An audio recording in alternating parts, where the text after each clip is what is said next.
What do the first Karate Kid movie and the law that laid the entire foundation for today's generic drug market have in common? They're the same age, which means for a few decades, we've lived in a world with greater balance. Balance. Balance is key.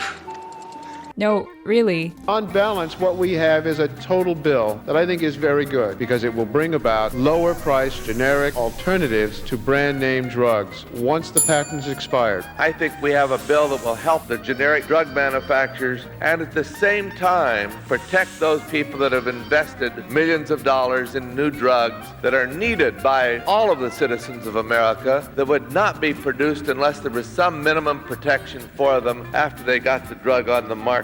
So on balance, this is a good bill. So how did the Hatch-Waxman Act of 1984 achieve this balance? Well, it addressed some challenges. Let's look at some of the challenges the brand name drug makers were facing. In the last video, we learned that drug patents last for 20 years. But before Hatch-Waxman, drug companies were upset because they didn't really have a full 20 years of patent protection.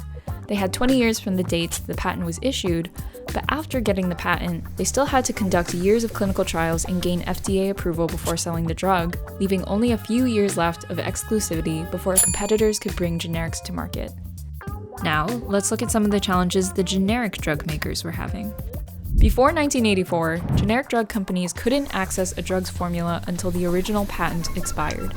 They also had to conduct their own clinical trials to ensure safety and efficacy of the drugs.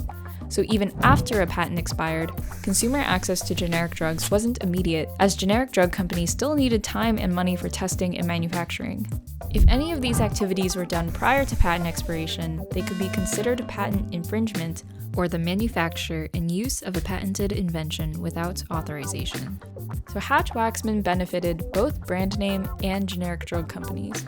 Brand name companies got patent term restoration, meaning the USPTO restored 5 extra years to their patents for time lost doing those clinical trials.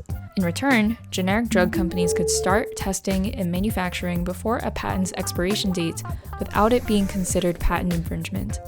They could also skip the clinical trial phase, which helped to lower the cost of generic manufacturing so more generic drug companies could enter the market faster and provide cheaper drugs sooner. You can see that Hatch-Waxman works. The proof is in the pudding. We have lots more generics than we did before Hatch-Waxman. The cost of those generics is much less than of the originator drugs, but there's still certainly many problems that we could talk about with the system. Like so many other laws, Hatch-Waxman has loopholes. Even though generic drug companies are legally allowed to start testing and manufacturing before a patent's expiration date, the brand name company can still accuse them of patent infringement. Maybe they go to court and duel it out, but often the brand name company will pay the generic drug company to delay production and market entry, a tactic literally called pay to delay. So this sounds a little less balanced, right? Some brand name companies also delay generic competition by using continuation patents. This is a secondary patent added onto the original first patent, and it's obtained if the drug maker makes a patentable change on the existing drug. This could mean tweaking a drug's formula, updating how the drug is administered, altering the dosing schedule, or using the same drug to treat a similar but different disease. The continuation patent continues the drug's overall patent protection. This strategy of extending patent protection by making small patentable tweaks is often called evergreening. A quick example. The life-saving EpiPen, which was originally approved in 1987, doesn't expire until 2025 as the result of multiple additional patents for design tweaks on the pen. This is 38 years of patent protection from generic competitors, and with 2 EpiPens costing around $700 today, its parent company Mylan has been able to make a lot of money for a long time. A lot of continuation patents creates what's called a patent thicket, a dense shield of overlapping patents that protects a product from outside competition, effectively delaying lower cost to generic versions of the drugs. You might wonder, what if you challenge the validity of these continuation patents? Stand up and say, these patent extensions are ridiculous, I challenge them. You could, but you should also know that it's expensive to file a challenge on a patent, almost $750,000 expensive. So once again, this brings us back to our original problem.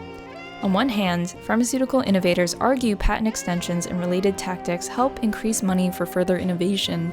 On the other, patent extensions and tactics to delay generic drug market entry can harm consumers needing more affordable options. And a reminder, generic drugs typically cost 80 to 85% less than their brand name counterparts. Let's check in here. Why is it important to know all this? To understand patents and what tactics companies use to protect their drug patents? It's important for, I think, consumers to understand the goal is maximizing shareholder value. And if you understand that that is the goal, then I think you can push back more on the pricing and you can get Congress to, it's like, whoa, government, the market isn't really working well in this particular context. In this video, we learned how patent extensions work and the underlying mechanism balancing pharmaceutical innovation and generic drug access, the well-meaning but wobbly Hatch-Waxman Act. In the next, we'll put all these terms into use and talk about the poster child of drug patents, Humira.